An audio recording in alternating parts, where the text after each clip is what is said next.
Alright, Shalom. First off, I want to say all praises to Yahweh, Bahashem Yahushai, Bahashem Achar Kodash. Double honors to our apostles and elders of GMS, and to the elect through the work and sincerity and the truth. Shalom. This is GMS Precepts Ba. My name is Nzar Khad, and real quick, I want to do a show on this devil you see on the screen right here, by the name of Albert Pike. I got a quote from him. Okay, which was a prominent member. I believe he was a founder of the Masonic Lodge. And basically, he comes right out and just says that Masonry is the worship of Satan, man. It's basically witchcraft. Okay, all right. Which I think I was gonna read this one, and that's what and witchcraft, mind you, is the foundation of how America was established. America was established by or through Satanism. Okay, that's why in the scriptures it refers to America as a daughter of the Chaldeans. Okay, we know that the Chaldeans were the ancient witches and warlocks in ancient Babylon. Okay, and America, it models a lot of its practices off of witchcraft, off of these ancient kingdoms, right? In Babylon in particular, all right. So like for instance, the construction of Washington D.C., that was totally satanic. You've got, if you connect, let's say, the Washington Monument to this building to that building, it forms an owl. It forms, if you match up on a bunch of other buildings, it forms a five-pointed star, right? So, like an aerial view. If you get an aerial view of all these buildings in Washington D.C., it resembles satanic symbols, which is the foundation of America. America, like I said, was founded on Satanism. Okay. This quote right here, I guess I'll read this one. It says, I can't find the one that I wanted to read, but let's just read this. It says, "That which we must say to the crowd is, we worship a God, okay? But it is a God that one adores without superstition. To you, the sovereign Grand Master and Inspector General, we say this, that ye may repeat it to the brethren of 32, 31, and 30 degrees. The Masonic religion should be, by all of us initiates of high degrees, maintained in the purity of the Luciferian doctrine." Okay, now we know what Lucifer he's talking about. He's talking about Satan. That's the God he's speaking about. Okay, when it says we worship a God. Okay, right? So a lot of the things that they say that the lower level people in Masonry, they won't understand. Why? Because he's telling you that it's only meant for a certain amount to understand. Okay, so that's why it says, that which we must say to the crowd is, we worship a God. Right? It says, if Lucifer were not a God, would Adonai or Jesus culminate, spread false and harmful statements about him? Yes, Lucifer is God. So this is the Lucifer that they refer to. Okay? Or I'm sorry, this is the God, right, that they refer to as Lucifer. All right? Satan. Okay? So this is what they practice, and he's held. Matter of fact, I think this is a statue of Albert Pike. Where is this? I think they burned it down recently, but he has a picture up here in America and all that. See, I don't want to click nothing because this look funny. I don't want to get no damn virus. But I believe they have a statue of this devil somewhere here in America. Okay.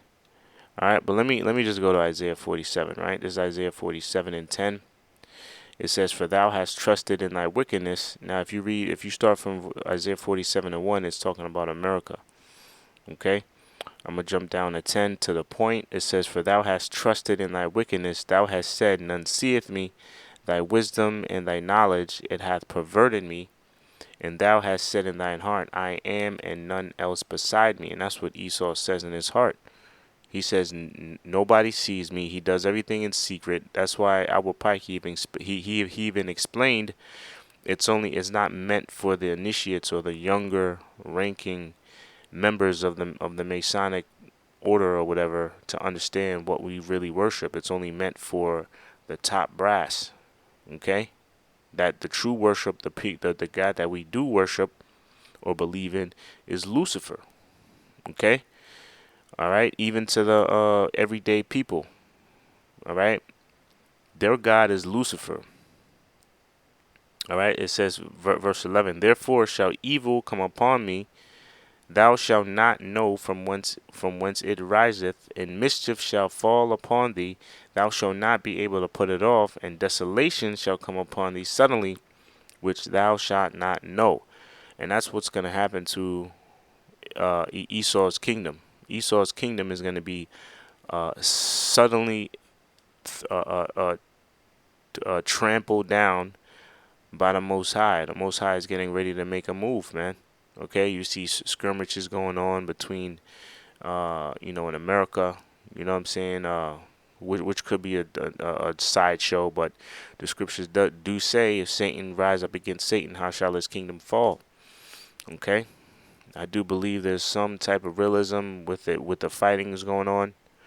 But time will tell. I know the end game. I know what's gonna happen. America is gonna go is entering some rough times. We got the vaccine pushing. We got they're talking about New York cases are rising. Cases are rising everywhere. By the end of the year, within a few weeks, this is November. I'd say within a few weeks we're going to be in another shutdown. Okay. It says, verse 12. Stand now with thine enchantments, and with the multitude of thy sorceries, wherein thou hast labored from thy youth. If so be thou shalt be able to profit, if so be thou mayest prevail. So this is the Most High being funny or making a rhetorical statement saying, listen, if all those satanic enchantments that you did, those sorceries that you committed to establish your kingdom, right, or your power, let's see if those will save you. Okay, let's see if those things will deliver you from the judgment that the Most High is going to bring upon you. All right, it's not. All right. Verse 13. Thou art wearied in the multitude. Did I skip a verse? No. Yeah. Verse 13. Thou art wearied in the multitude of thy counsels. Let now the astrologers, the stargazers, the monthly prognosticators stand up and save thee from these things that shall come upon thee. Right, because they go to they have modern day Chaldeans, right? Which go to who? Which pray to Satan to get answers. All right, those I believe are the Jesuits. They go and get answers from the demonic demons, okay, on what to do. But there's going to be a point in time where they're not going to get answers like they were, right? The destruction of their kingdom, of their society, of their power seat is being uplifted as we speak. Okay. Verse 14, behold, they shall be as stubble. The fire shall burn them. They shall not deliver themselves from the power of the flame. There shall not be a coal to warm it, nor fire to sit before it. Thus shall they be unto thee, with whom thou hast labored, even thy merchants from thy youth. They shall wander everyone to his quarter, none shall save thee. All right. So it said the key point in here is this. It says, they shall not deliver themselves from the power of the flame. What flame is that speaking about? That's ultimately referring to those missiles that the Most High has prepared for Esau and his kingdom. All right. Esau and his kingdom, they're going to be taken out in a violent way by way of those missiles. Now Russia, they're creating new missiles that don't even have to reach the atmosphere. They just fly on. They fly to the mark. They stay within the atmosphere. They stay a couple miles above the ground, to avoid detection from any, defense missile, whatever. So Esau, through the power of Yahweh Shem Yahushai, they're getting more advanced. And when I say Esau, I mean Russia. They're getting more advanced with their military. They're getting more advanced with their weaponry. Why? The Most High is creating or building up those nations military for one purpose and one purpose only, and that's to take out Babylon. That's to take out the beast. That's to take out the whore. Okay. That was pretty much it. Lord willing, you brothers are edified. On to the next show. Shalom.